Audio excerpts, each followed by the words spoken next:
And welcome to the Visual Plus Plus segment. It's a Bad Crypto Extra. Joel Comm here with Travis Wright and David Werba, the CMO and co-founder of Musiconomi.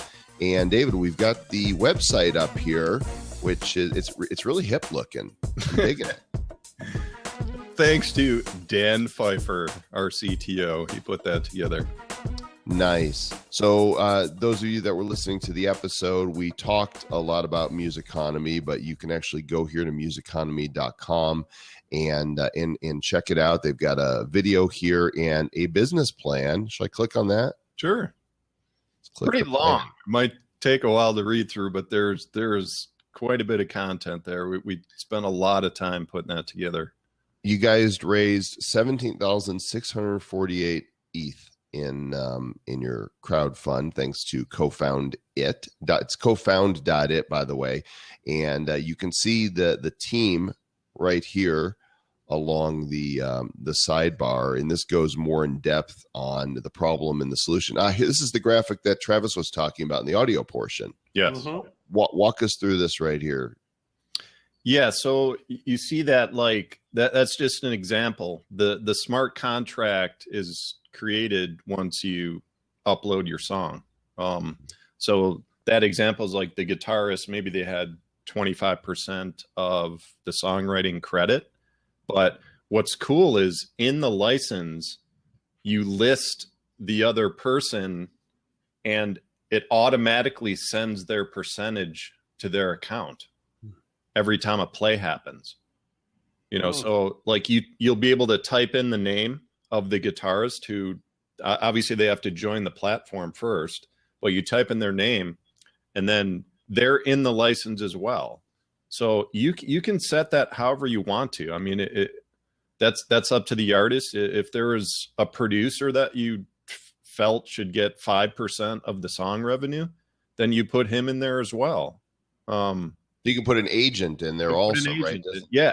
And I also wanted to say we're not necessarily like anti-label. Every label is not terrible. Mm-hmm. Like we just partnered with Substream in Sweden and they're friends of ours. And there's a lot of great indie labels out there that truly like distribute and support the artist and create a balance where they both make money and they're both happy. So labels, you don't have to be an artist to be in the contract. Like, let's say, Mom, you are my inspiration, for this song. And I want to give, 20% of every, back to your favorite charity. Can I direct that anywhere, any wallet I want it to go to? Yes. They just have to be a member, a user on the platform.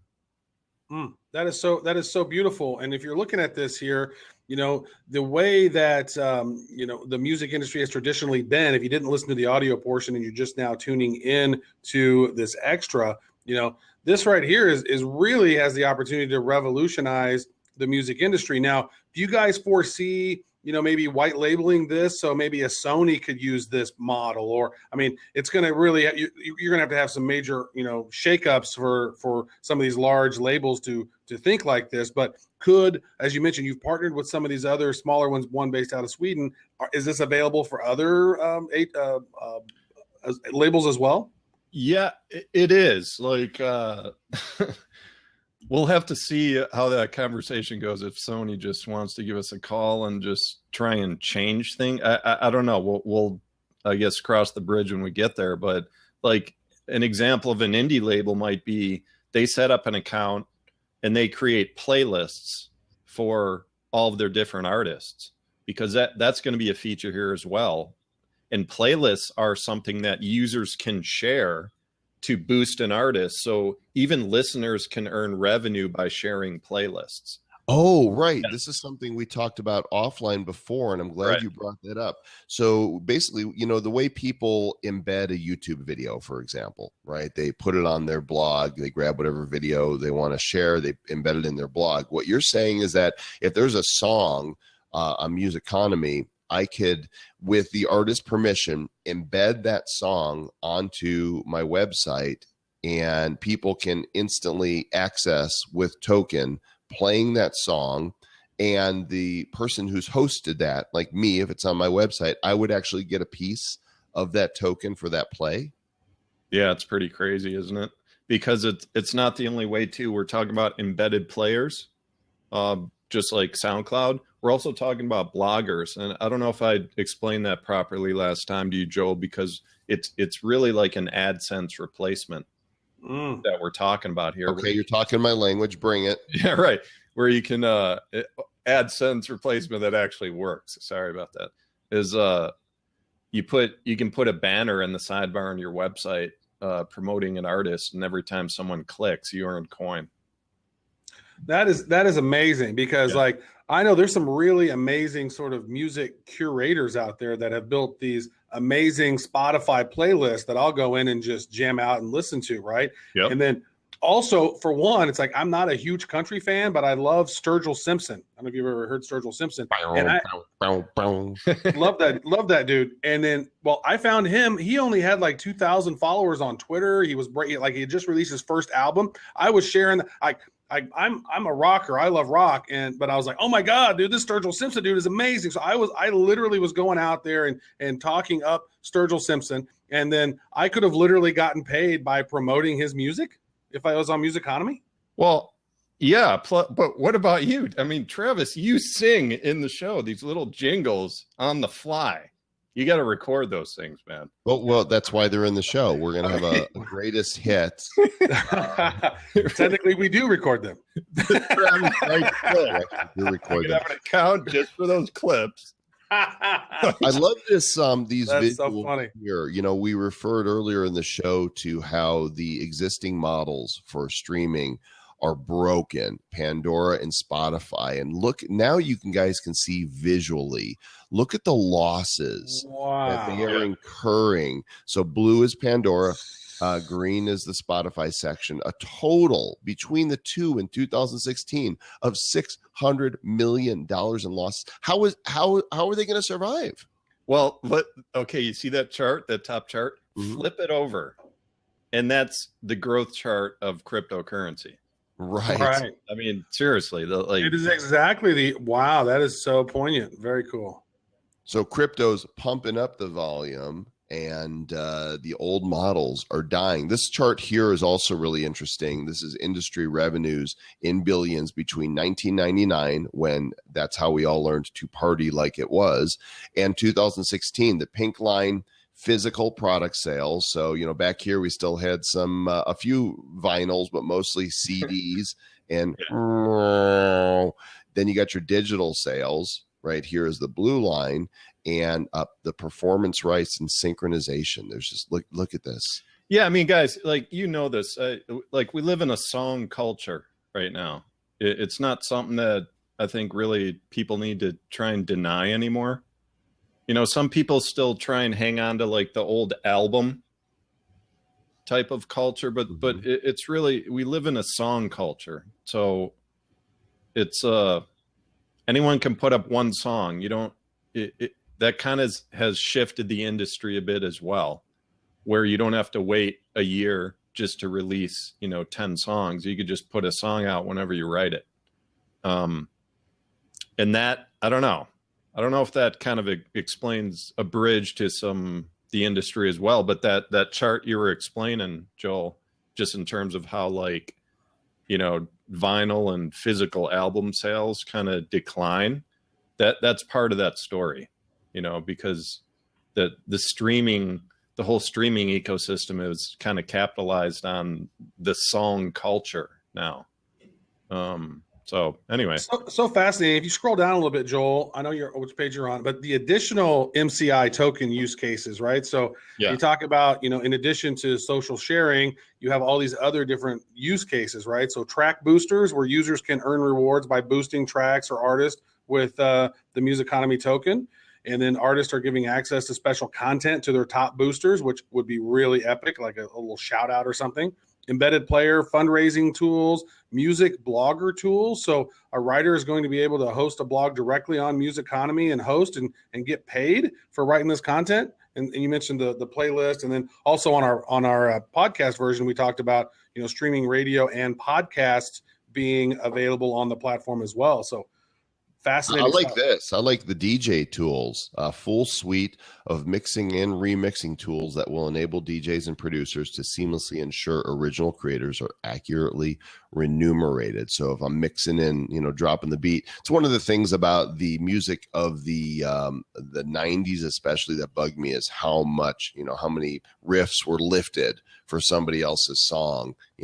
MC Hammer did it successfully with Rick James, and of course.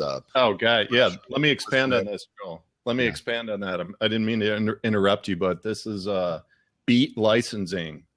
This is another thing that to me is huge, because we get so many song submissions at Indie Music Plus. Like Indie Music Live is the show that we live stream. We get about 300 to 400 song submissions a month from artists to be on that show. So I see this like population of genres coming through, and so like rough, I don't know, 50 to 60% is rap and hip hop.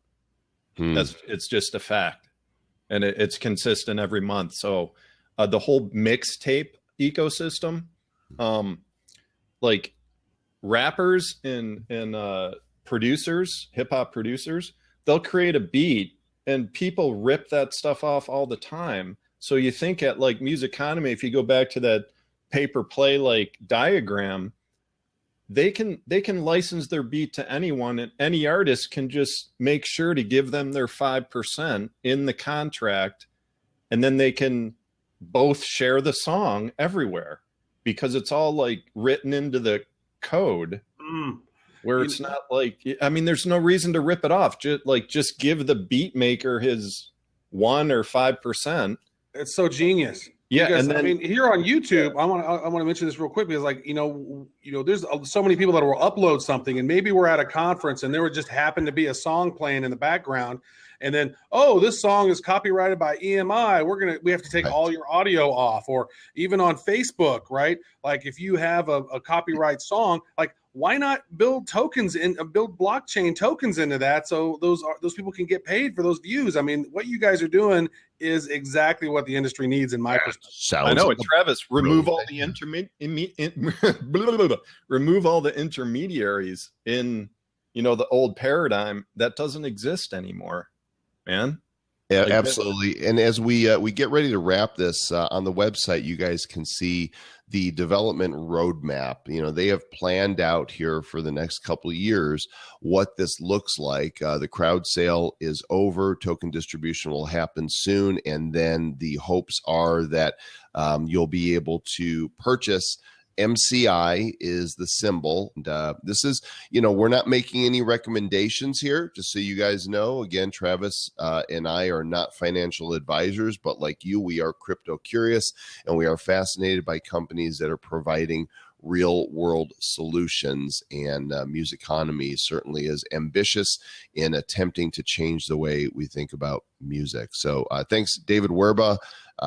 For people to connect with you, your favorite channel would be how? Me personally?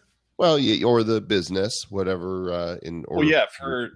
Twitter, I'm at David Werba, Werba, and Musiconomi is our handle everywhere. So musiconomy.com, at Musiconomi on Facebook. I mean, you could see all the links there on the website, Facebook, Twitter. We're blogging on Medium right now, and we also have a Slack group, but we may be moving to Telegram or Discord. And then we're on Reddit as well. So yeah, there's just or Google us. I mean, pick one. Excellent. Well, thanks again, David. Really appreciate your time today. Absolutely. I had a blast. Where should people connect with us? People should connect with us pretty much anywhere they like. We are on the Twitters. We are on Facebook. We're on YouTube, iTunes, SoundCloud. We're on all the places. Coincidentally, not on Spotify. No, but we are working on that. It's and not on iHeartRadio yet. Soon we will be on Musiconomi, so you can connect. Absolutely. And do you guys know who this is? Mr. Bacon? Mr. Bacon? What is the hell is that? What's his first name? Mr. No. I have no idea who that is, Joel. Oh, come on. What would his first name be? If you had this, what would you name him? Kevin. Bad coin bacon. You know, there is no bad coin without bacon in it. Who's bad? The Bad Crypto Podcast is a production of Bad Crypto LLC. The content of the show, the videos, and the website is provided for educational, informational, and entertainment purposes only. It's not intended to be and does not constitute financial, investment, or trading advice of any kind. You shouldn't make any decisions as to finances, investing, trading, or anything else based on this information without undertaking independent due diligence and consultation with a professional financial advisor. Please understand that the trading of Bitcoins and alternative cryptocurrencies have potential risks involved. Anyone wishing to invest in any of the currencies or tokens mentioned on this podcast should first seek their own independent professional financial advisor.